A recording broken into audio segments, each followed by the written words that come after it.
যারা এখনও শীতের এই ফ্রেশ ফুলকপি দিয়ে ডিমের এই রেসিপিটা করেননি তারা চটজলদি রেসিপিটা দেখেই তৈরি করে নিন।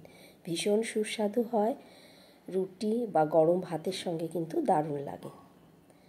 ডিম আর আলুগুলোকে হাফ করে নিয়ে আমি কুকারে 2টো হুইসেল দিয়ে সিদ্ধ করে নিচ্ছি। এদিকে কড়াইতে লবণ, হলুদ আর একটা তেজপাতা দিয়ে ফুলকপিগুলোকে লাইট ভাপিয়ে নেব। ভাপিয়ে নেওয়া হয়ে গেলে জল থেকে তুলে নিয়ে আমি ফুলকপিগুলোকে ভেজে নেব। কড়াইতে রিফাইন তেলের সঙ্গে অল্প লবণ আর হলুদ দিয়ে লাইট ভেজে নিচ্ছি ফুলকপিগুলোকে। ভেজে নেওয়া হয়ে গেলে এই সামান্য তেলেই আমি এলাচ, দারচিনি, গোলমরিচ, তার সাথে আদা, রসুন মাত্র 2 থেকে 3 কোয়া। যদি অ্যাভয়েড করতে চান তাহলে অসুবিধা নেই। আর আদাটা একটু বেশি করে দিচ্ছি, 1 ইঞ্চি মতন আদা দিয়ে দিচ্ছি। কাঁচা লঙ্কা, শুকনো লঙ্কা সবই দিয়ে দিলাম। হাফ চামচ জিরের গুঁড়ো, হাফ চামচ ধনে, এই গুঁড়ো বলছি গোটা জিরে, ধনে আর হালকা অল্প একটু মৌরি দিয়ে ভালো করে ভেজে নিয়ে আমি এটাকে মিক্সিতে বেটে নিলাম। এদিকে আলু আর ডিমটাকেও ভেজে নিলাম। এবার সরষের তেলে এলাচ, দারচিনি, তেজপাতা, শুকনো লঙ্কার সঙ্গে 5 ফোড়ন দিয়ে দিলাম সোমবারে।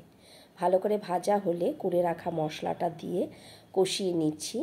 এতে অ্যাড করলাম লবণ আর হলুদ পরিমাণ মতন আর একটা টমেটোকে পেস্ট করে এর মধ্যে দিয়ে দিলাম। কষিয়ে নিতে নিতে এর মধ্যে দিয়ে দিলাম একটু কাশ্মীরি লঙ্কার গুঁড়ো, একটু কালারটা ভালো আসার জন্য। কষিয়ে নেওয়া হয়ে গেছে, দিয়ে দিলাম 3 চামচ টমেটো সস। খুব টেস্ট হবে। যেহেতু এর মধ্যে পেঁয়াজ দেওয়া হচ্ছে না, সেই জন্য টমেটো সসটা দেবেন, খুব ভালো লাগবে। এবার ভেজে রাখা আলু আর কপিটাকে দিয়ে মিনিট খানেক কষিয়ে নিয়ে গরম জল দিয়ে দিচ্ছি এর মধ্যে। ঠান্ডা জল দেবেন না, গরম জল দিলে কিন্তু গ্রেভিটা খুব টেস্ট হয়। তো গরম জল দিয়ে দিলাম বড় 1 কাপ। ভালো করে ফুটিয়ে নিলাম মিনিট 2। একদম নামানোর আগে ডিমটা দিয়ে দেবো। যেহেতু ডিমটা সিদ্ধ করা এবং হালকা ভাজা আছে, ডিমটা আগে থেকে দিলে কিন্তু শক্ত হয়ে যাবে গ্রেভির মধ্যে, খেতে ভালো লাগবে না। তাই নামানোর আগে ডিমটা দিয়ে একটুখানি ফুটিয়ে নিলাম মিনিট খানেক মতন।